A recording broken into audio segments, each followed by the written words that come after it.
So we have some good news finally for you, that you will be back in the cage in September, and we will finally get to hear Zombie again at the 3 Arena. Yes, sir. I can't wait.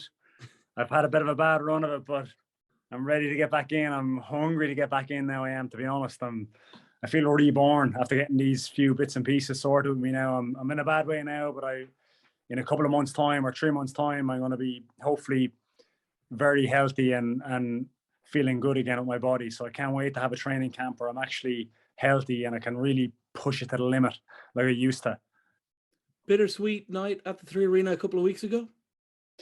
Yeah, it was disappointing. It was a good night for the lads, and I enjoyed being at the show for once, just to enjoy it and things. But you know yourself, you're there and you're looking at all the fights, and you're like, oh, you're just sick that you weren't in there. And I'm disappointed then, like you have, you know, usually I probably took a few hundred pictures of people on the night, and every one of them said the same thing. Oh, I wish you were fighting. We came for you, blah, blah, blah. And you feel so bad then. You're like, I'm sorry. I must have said I'm sorry 10,000 times, you know, that night, because I feel so bad then over that I'm like, oh, if people have traveled from Sweden and all these kind of things, because they, you know, they just want to enjoy the atmosphere of one of my fights and things. And so I always feel very bad about that, but whatever, there's not much I can do about it. So.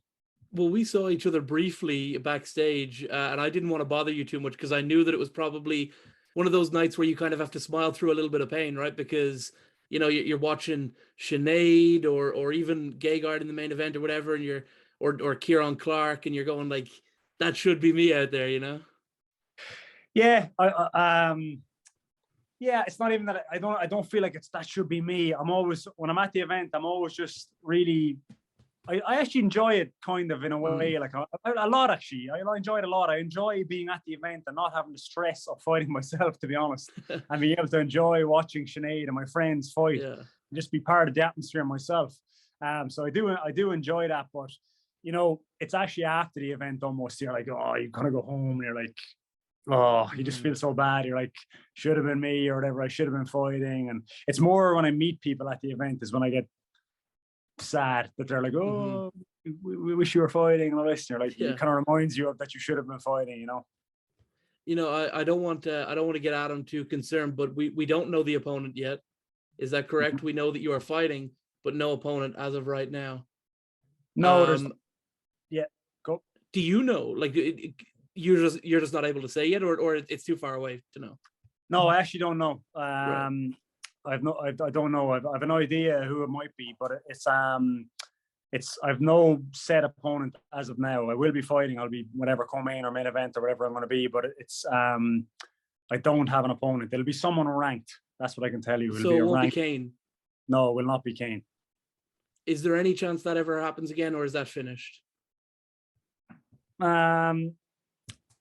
Who knows? I don't know, maybe. But the plan with that one was, you know, it was kind of like they suggested like him to me, and I was like, I got the feeling that it was like, you know, that not the feeling, it was the plan to fight a ranked guy at the end of the year. So in my mind, I'm like, okay, that didn't work out. I just want to fight a ranked guy now. I don't want to. That was kind of a fight. It was, you know, it would have been a fun fight, I guess, but it didn't really mean anything for my career. Yeah. Probably meant a lot for him, but not really for me. So, you know, I just want to plow on with the original plan of that I'm fighting a ranked opponent now in September, because that was always the plan at the start of the year, you know. You know, I saw him recently. I was at a YouTuber boxing show, and he was in the corner of one of the YouTubers, and he wasn't happy with you. He was very, you saw the videos he was putting out and stuff. He was whatever, but obviously that would have been, like you say, it would have been a much bigger opportunity for him than it would have been for you, right? Yeah, exactly. You know, I'm not really losing any sleep over it. It's whatever. I was disappointed to not fight on the night, but you know, people are excited to see me in the arena. That fight wasn't actually a big fight, you know what I mean? And that's where I am now. I was happy to do that one, but now I just want to move on and fight a big name now for the end of the year, you know? It's the kind of fight, if they said, hey, do you want to do this behind closed doors in the Mohegan Sun, you probably would have said no. Oh, 1000%. It was kind of like, it was just because it was in, to be honest, I didn't want to fight Donna, really. I wanted to get this surgery that I got done at the start of the year, and I wanted to fight in May or June kind of time. That's really what I wanted. But Bellator were kind of very eager for me to fight in Dublin, and I almost got the sense that the show was nearly dependent on me fighting. That, right, you know what I mean? yeah. So especially with James being out as well, right? Yeah, exactly. So I didn't feel pressured. Now, they never put pressure on me, but I just felt like they really wanted me to fight, and I was like, okay, I'll fight then. I was like, okay, fine, I'll fight, and I'll do the surgery afterwards then. So I said, fine, I'd do it. And then they were, that was it basically. So yeah, that wasn't a fight that excited me, to be honest. It was just kind of a necessity more than anything. Well, so now you're back on track, right? You're fighting someone who's ranked. A win here will set you up probably, I would imagine, by the end of the year or the start of next year for, you know, the higher ranked guys. And like we talked about the last time I spoke to you, Pitbull 3 is ultimately still the goal, right? Yeah, 100% is still the goal. Like this fight, this fight in September will put me right back in the mix for that. I can tell you that. I'll be at the most one more win away, or maybe no wins away, maybe just this fight, and then I'm back in the mix again for it. So that was always the plan. I just want to fight him again. It's 1-1. You know I can beat him. He beat me. Good for him. It was a very good fight, both fights. You know, I'm really excited to just get in and fight him again. I really want that fight, even if it's not for the belt down the line. I want to fight him again and put that one to bed and see who can get the best of the trilogy. How's the arm doing? It's actually my shoulder. Right. So I had two bad tears in my labrum in my shoulder. They've been at me a long time, like about a year. I actually got my first scan last summer, and they revealed these tears, whatever. But I was already in process then to fight Patricky for the second time at that stage. So whatever, I just carried on. And then I wanted to get it done. I kind of want to get the surgery done after that fight, but as it happens now, I went and took that fight in Dublin, whatever. But I've got it done now, so I've needed to get this done with a while. It's been at me a while, so I'm glad I got it done. And you're like, the issue that you probably that has frustrated you the most, I would imagine, in your time in Bellator is that like these niggling kind of things have come up, right? Because I remember right after you fought Miles, you were supposed to get straight back in London a few weeks later, and something came up and you weren't able to do it. I think it was against Terry Brazier, right? Yeah. And then again, tore ligaments in my knee that time. It was annoying as well. And then Brent Primus as well. That fight got called off in Dublin and stuff. After this one, you must be hell bent on getting like 3-4 fights from September. Yeah, I am, and I do believe I actually got another surgery on my. This was a less serious surgery, but I got a surgery done on a tendon in my foot 2 weeks before I got this one done. So I've had two surgeries now in 2 weeks or 10 days, whatever it was. So that was at me too. And I believe when you're carrying injuries like these and you're kind of still functional and you're kind of getting through your training and stuff, but that's when other injuries happen as well, because you're kind of carrying your body a little differently and you're protecting these injuries and you're putting strain on other parts of your body that maybe should not be getting strained. So I think I am going to have a nice clear run now, you know, touch wood, hopefully, of being healthy for a while now here. And because I've got all this stuff done now and I've taken care of my body and made myself right, I'll be able to have a clear run at this now. A big thing that's been a part of your career since the start, pretty much, since you were probably playing hurling back in Waterford, right, is visualization. You know, this is a big thing for a lot of guys in SPG is you very clearly visualize these things. When you're in rehab sessions and you're getting back, because you don't know the opponent 100% yet, do you see Patricky Pitbull when you're visualizing your return? No, I don't, because it's pretty much narrowed down to two people, the opponent. So right. I do have a face in my mind. So I'm kind of picturing them. So, you know, and that's the way you should do it. You can't be thinking of Patricky, because then X and Y is first, and they can spoil the party very quickly if you have that mindset. You know, you do want to focus kind of long term, but if you have that attitude, you know, there's a lot of tough guys out there, and you need to respect everyone. So, you know, I'm firmly focused on this next fight, but as you said, the goal is to get back in there with Patricky again and fight him again. I do think he will stay champion for a while. I don't see, you know, who's going to fight him Sydney Outlaw Yeah, or Brent or whatever. I think he beats them, to be honest. They'd be good. They're great fighters now. Don't get me wrong, but yeah. I think Him and Outlaw would be a great fight. I don't know how much I yeah, want to would. necessarily see the Primus one. Sorry?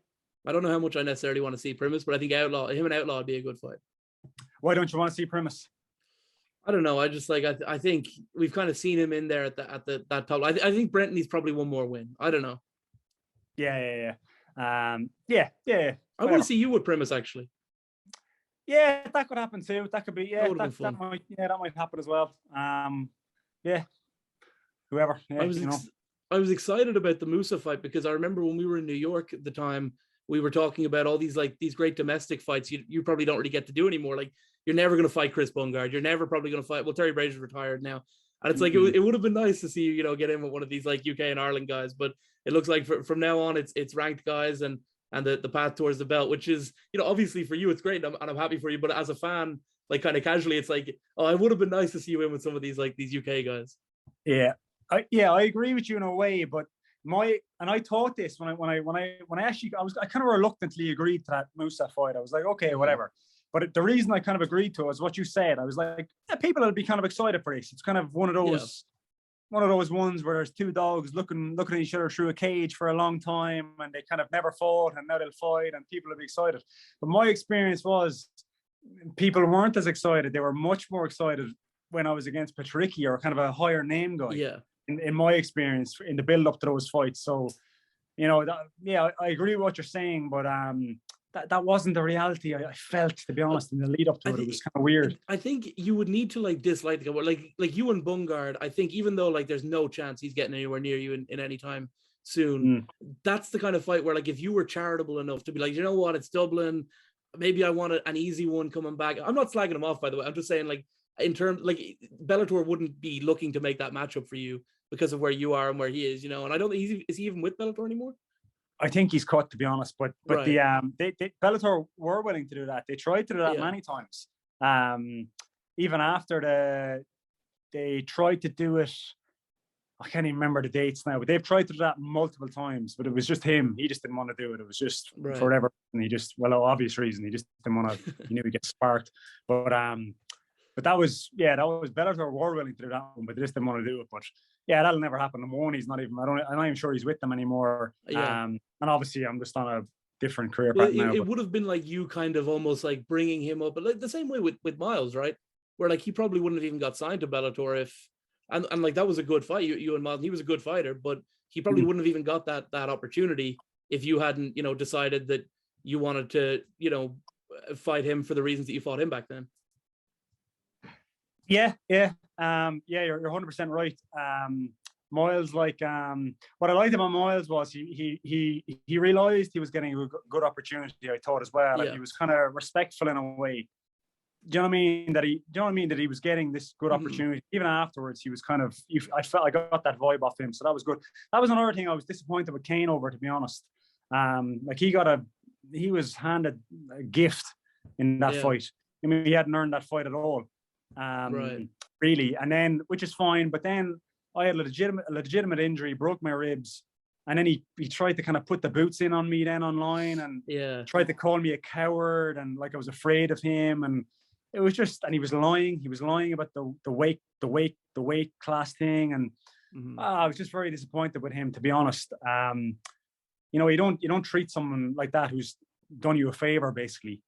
I thought it was very, very bad, and it was just disappointing. It was I was disappointed with that, to be honest. When you get a good opportunity like that, and the thing about it is, if he'd came out and just wished me well and blah blah blah, perhaps I would be fighting him now. You know what I mean? Maybe I might have been kind of guilted into fighting him then. Do you know what I mean? That I'd feel I kind of owe him one now, but I feel like I owe him nothing now. So that was one thing that I thought Miles handled well that Kane didn't. Is there any chance that Usman Nurmagomedov is one of those two names? Adam, don't give out to me for pushing this. Is there any chance he's one of those two? I'm not saying a word. I haven't been told not to say anything. I probably said too much saying I have two names. Yes. How do you think Miles is going to get on in the PFL? Do you think he's going to do well, or is he coming back he hasn't fought in a while? Is it too early for him to get in at that level? No, I think he'll do very well, to be honest. think he's a really good fighter, Miles. I don't think this thing of ring rust is not really it's only a thing if you make it a thing, I think. And I think Miles is kind of, I don't think he fought in a while before he fought. Like he's had a few periods like this where he's kind of stood out for a while and then came back and he competes pretty frequently in BJJ and stuff. So yeah, exactly. Yeah. I gather he's one of these guys that kind of trains regularly and stuff. So as long as you're one of those guys, ring rust is not really a factor. Like look at me and Patricky in the first one. I hadn't fought in 18 months. I came in. It was one of my best. Dominant. Yeah, probably your best performance. Yeah. Yeah, and especially and even one of my best performances. Yeah, and also even in my own mind when I got in the ring, it was one of the fastest I settled into a fight ever in my career, where I just felt very comfortable very quickly. So it was I think this thing of ring rust is not really an issue, and he certainly shouldn't let it get into his head as an issue, because it's not. But to answer your question, I think he'll do very well, to be honest. I think he's a good fighter, very good fighter. And that division is like, it's open enough. There's great fighters in it, but there's no one in it that's like, oh, he's unbeatable or anything. Like, do you know what I mean? It's kind of, you know, so he should go into that confident and whatever. Thank you so much for your time, Peter, and I really look forward to this fight and being back at the 3 Arena with those. I can't wait to chant Zombie. They tell you in the press box you're not allowed to chant, you're not allowed to cheer for people. Everyone sings Zombie. Everybody does. You know, guys singing at the phones out and all. Yeah, I always see exactly.